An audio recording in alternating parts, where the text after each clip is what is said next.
اسلام آباد های کورټ د پخوانی وزیر اعظم عمران خان د سزا ځنډولو د خواست اوریدنه د ګل روز ته ځنډولې ده چې په دې د عمران خان وکیلانو د عدالت په کمره کې احتجاج کړي او د شرم نارې وخلې دي. د اسلام آباد های کورټ د چیف جسټس عامر فاروق په مشرۍ دوه کسیزه ډلې د جمعې پر ورځ د عمران خان د سزا ځنډولو د خواست اوریدنه کړې ده او داسې ښکارېده چې نن های کورټ د عمران خان د 3 کلن بند سزا وځنډوي او د خوشی کولو امر یې وکړي. په نننۍ اوریدنه کې د الیکشن کمیشن وکیل امجد پرویز اډوکیټ د ناروغۍ په دلیل عدالت ته نه وړاندې شوی او خپل مرسیال وکیل یې عدالت ته ورلېږلی وو.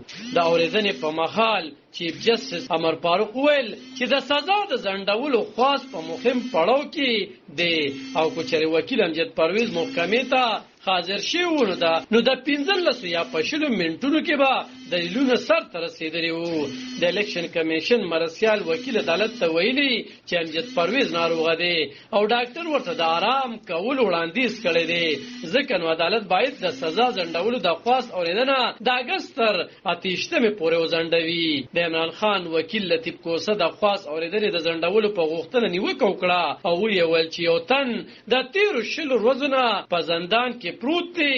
چیف جسټس عامر فاروق د لطیف کوسه په دغه نیوکه ویل چې ټرایل کورټ چې څه کړي غلط یې کړی دي. دا یو شاذ د بنیادی حقوقو معاملې ده. د اسلام آباد ضلعي عدالت یا سیشن کورټ عمران خان ته د توشخانې په قضیه کې د 3 کاله بند سزا ورولې ده او هغه د مخال پاټک زندان کې د خپل بند شپې ورځې لنډوي. تحریک انصاف ګوند د دې سزا د ځنډولو په ضد اسلام آباد های کورټ ته خواست کړی دی او درځ یې خپل کړی چې سیشن کورټ جج د عمران خان په ضد فیصله کې تعصب نه کار اخیستی او د انصاف تقاضی نه دی پوره کړی. نن د خواست اوریدنې په مخال د اسلام آباد های کورټ چیف جسټس ویلي دی چې موږ د سزا ځنډولو د خواست اوریدنه د ګل دروازې پورې ځنډو او کو څوک رانغلل نو خوم به فیصله وکړو. د عمران خان وکیل لطیف کوسه له عدالت پوښتنه وکړه چې تحریک انصاف ګوند مشر په 3 ورځې نور هم په زندان کې ساتي. لطیف کوسه ویلي چې د ګل پرواز به